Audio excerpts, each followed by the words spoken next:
How y'all doing? It's it's the afternoon here, but kind of enjoying my last few hours before it's time to go and get the kids and go back to my regularly programmed schedule. They had a good week, spring break, but now their spring break is about to be over. So they start school tomorrow, and I think, well, they'll call me in the morning. You know, for those of you who don't know, I am a substitute. Yes, and I enjoy it. I didn't think I would enjoy it though. I didn't because I'm short-tempered.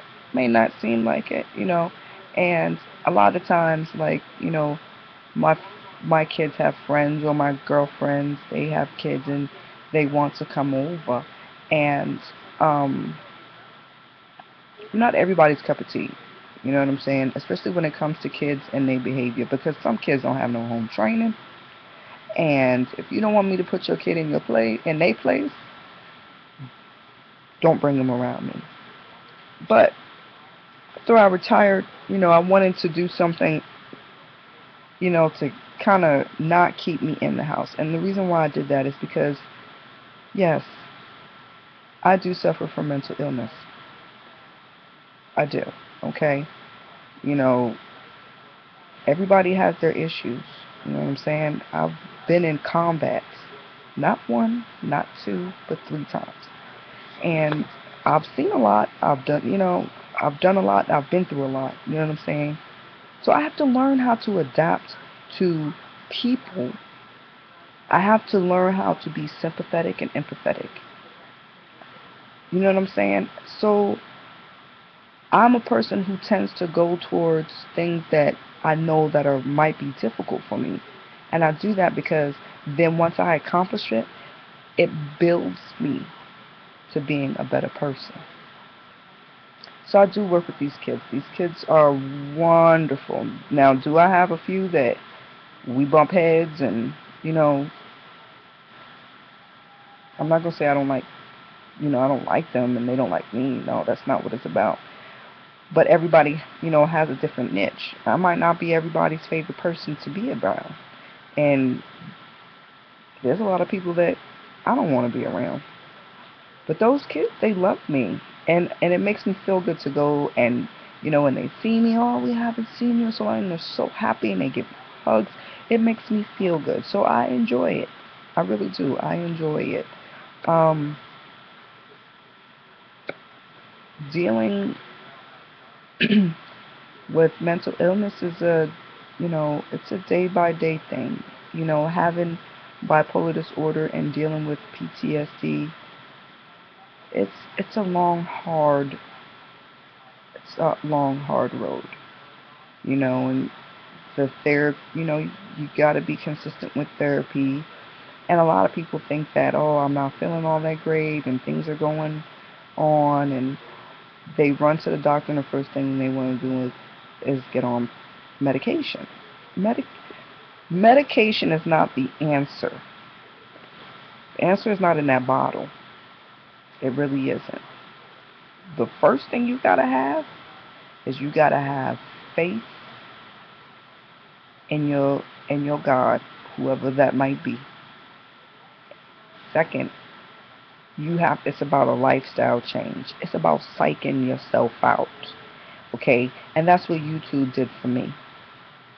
YouTube helps me. When I do my videos, they help me. Half the time, when you shut that light, when you stop that record button and you're not recording, you're going back to your life. You know what I'm saying? And the people that see you on camera, they don't know what you go through. They don't know how you deal. You know what I'm saying? And but my doctor told me you need a hobby. You need something to do. And I remember her asking me, "What do you like to do?" And I had to think. I didn't know what I liked anymore. I did not know what I liked anymore. I mean, I've always had my level of femininity, but I was working in a man's world for so long, so many years, and I lost who I was. Totally. I was hard as a motherfucking rock. Um, I don't like to curse in my videos, but I was hard, hard, and I still got my ways about me. But everything is a process. But you gotta believe. You gotta believe. If anybody's watching this and can relate to me, you gotta believe. That's all you gotta do. You gotta believe, and it's all about you only feel the way you wanna feel. Okay? You only feel the way you wanna feel. So if you just psyching yourself out, you gotta get up, you gotta get out, you gotta do something. If it's take your dog for a walk or walk yourself, or you know what I'm saying, um, start doing things to keep you going. You know what I'm saying? I don't sleep, and when I don't sleep, it's like it's not like my body is not tired, but my brain is continuously going and thinking. And I have to sleep with the television on. I have to put the timer on. Because if I don't, my brain is constantly going. And I could close my eyes and it could be completely dark, but my brain is still going. Going, going, going, going, going. You know, they do have sleep meds and all that stuff, but, I have a husband who, who's going through his own stuff, and I have children, and I need to be alert. That's important to me. So I don't take medications to sleep at night. Um, but it's really hard. And if I have, if somebody who's watching this is going through something similar than I am, please leave a comment. Tell me how you deal day to day. You know, I had to realize a lot of things. I had to realize that the army wasn't always going to be there. And when I got my little pen and was sent on my way, I had to realize that I was something other than a soldier. I was a mother. I was somebody's wife, someone's daughter. And when I first got out, it was very hard for me because, you know, before these wars had started, I was a happy person. Um, I kept in constant contact with my friends. Um, but once the war happened, the first time I came back, it wasn't that I didn't love them. I didn't want to hang out with them or anything like that. I didn't want to talk about what I went through, and because that's the first thing people ask. Did you, did you kill anyone? Did you see anybody die? Did you do this? Did you do that? Nobody. When you go through something so tragic as that, you don't want to talk about that. That's a nightmare that you relive every time you talk about it. Nobody wants to talk about that. So I separated myself from them, and I connected with the people that I was in combat with because why? They could relate. They could relate to me. They understood me, and I loved them for that. But once I was out of the army, I didn't have that. I mean, I have friends that love me, and I love them, and you you gonna have that contact. But I mean, it's like the people that I had this family with. I don't, what I'm saying, in the army, since I don't have anything to relate to them now, but that bond of combat, it makes me feel totally alone. I don't. You guys probably don't understand this. I'm just rambling and talking or whatever. But it's hard for me. Every day is a struggle. Every day is a journey, and but I'm making it. You know what I mean? I'm making it, and I'm getting back to the me, the Johnnies, not Sergeant Gardner, not about the uniform, not about it has nothing to do about that because the army, yeah, you know, you're a soldier, you do this, you do that, they need you for this, you do that, but you are freaking replaceable. Once you're gone, and you're not remembered. You know who remembers me? My soldiers. They remember me. They always reach out to me. They always show me love. But the army doesn't remember me. You know what I'm saying? They just gave me my little, you know, awards and my little lapel pin and sent me on my way. You know what I'm saying? Thank you. Thank you. Thank you for not being, a mother to your kids so you can do the job that you volunteered to do. Thank you. Thank you for not being the greatest wife. But the only good thing about it, I think if me and my husband did not work together and we didn't have the same job, I could have never been married to a man who didn't do the same thing I did because he would never understand what I went through. And I think that's what keeps me and my husband so close. And I think now that, I'm not there by his side, it bothers him.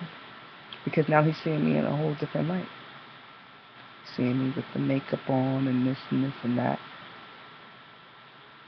And it's not, I mean, I wore makeup and uniform, but I'm taking a little bit more better care of me, taking an interest in things that I like, and I'm not, you know, you know, bum chum like I used to be with him. And it kind of he said, hey, whoa, wait,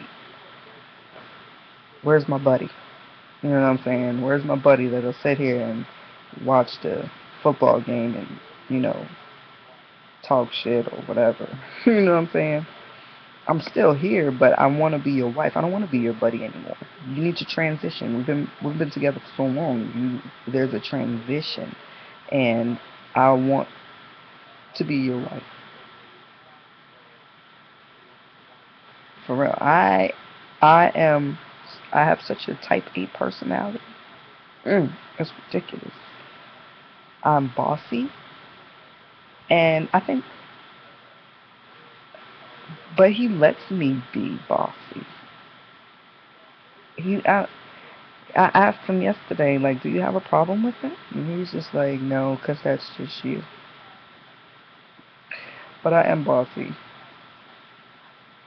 and I'm learning because when you're so used to being somebody's boss in some serious situations where you have people's lives in your hands, you tend to be a little bit, hey, do this and do that. That's way. You know what I'm saying? So is everything as a, starting to work with other women and that don't, you have to learn how to be a little. I have to watch what I say because I have people is real like soft, real soft. Like I can't believe you just said that. What? Get your life. What you mean? You can't believe I just said that? Yeah, but I mean, it's a journey for me. I just wanted to come on here and talk to y'all really quick because it was on my mind. It was kind of, you know, I don't want y'all to think that, there's more to me than just, you know, these videos, you know what I'm saying? And I wanted to kind of explain to you that this thing is really a journey for me. Do I like, getting subscribers and views and all of that? Yeah, who the fuck doesn't? Excuse me if I'm offending anyone, but I mean, this is my vlog and I'm being extremely real. Who doesn't? But this is a process and this is a journey. This is something that is therapeutic for me. For real. Because I have to learn to deal with negativity because it's there without popping off. You know what I'm saying? Like, people say some of the stupid stuff and I'm just like, yeah, I make videos, you know, for the, for views and for my subscribers. But I'm not here to fucking like to do what the fuck you want me to do. You know what I'm saying? Like, people got some damn, like, whoa. Like, oh, I mean, I've seen a million videos like this, and, you know, I'm just, like, who gives a fuck? What? Who gives a fuck? Really? Who gives a fuck? This is something that I'm doing for me. And is it nice to be able to interact with some of my I have the best subscribers. Oh my gosh. I do. You guys are the kindest and the sweetest, and y'all keep me going. Y'all put that smile on my face every day besides my family. And I appreciate all of you. But then you do have some assholes, and sometimes I want to reply, but I don't. I don't even reply. I don't reply. I don't. And I'm the type of person where I'm not gonna, if you put whatever you want to say, I'm not gonna remove it. It's just gonna be ignored. Because everybody else who's looking at the shit is thinking you're an idiot for even saying half the shit people say. But anyway, guys, I'm gonna get off here because I'm already at 16 minutes. I was doing a lot of talking. Sometimes when I'm talking, I do a lot. But yeah, this is my little vlog from my bed. I gotta get up and get ready to go get my babies. I love you guys. Like I said, excuse the language. This is, I mean, this is me. You know what I'm saying? I can't sugarcoat it. This is who I am. The real me. The bonnet on, the robe. This is my signature robe. This is my favorite robe in the whole wide world. This is my security. It's not always about makeup and showing what I bought or doing this or doing that. I'm being real. And, PTSD and agoraphobia and bipolar disorder is real. It's it's real and it's rampant. Not too much to bipolar disorder, but you know, talk to a soldier if you know someone, especially if you know someone who's been in combat. I'm pretty sure y'all got aunts and uncles who've been in the Vietnam War, and they ain't never been the same. Quick, before I get off here, my grandfather and my uncle. When I was young, my grandfather was in World War II, and my uncle. I have two uncles that was in the Vietnam War, and I never understood why they were so cut off. Like my grandfather, you see everybody else, husband and wife, they in the same room, they do this, they do that. But my grandfather was a very quiet person, and he was always in his room, and he was a drinker. But I never understood him. And I have an uncle, same way. July 4th, all them firecrackers, he would lose his mind. I mean, I just thought he was crazy. But now I don't. I understand. I understand because that's me. I like to be alone. I want to be by myself. And I go through my things. You know what I'm saying? And I wish I had the chance because they're both no longer here. But I wish I had the chance to just tell them that, you know, I love you and I know what you're going through because I've been there and you can kind of, but it's so sad. It's so sad. If you guys know anyone who are veterans and they have any type of the characteristics I'm talking about, watch them.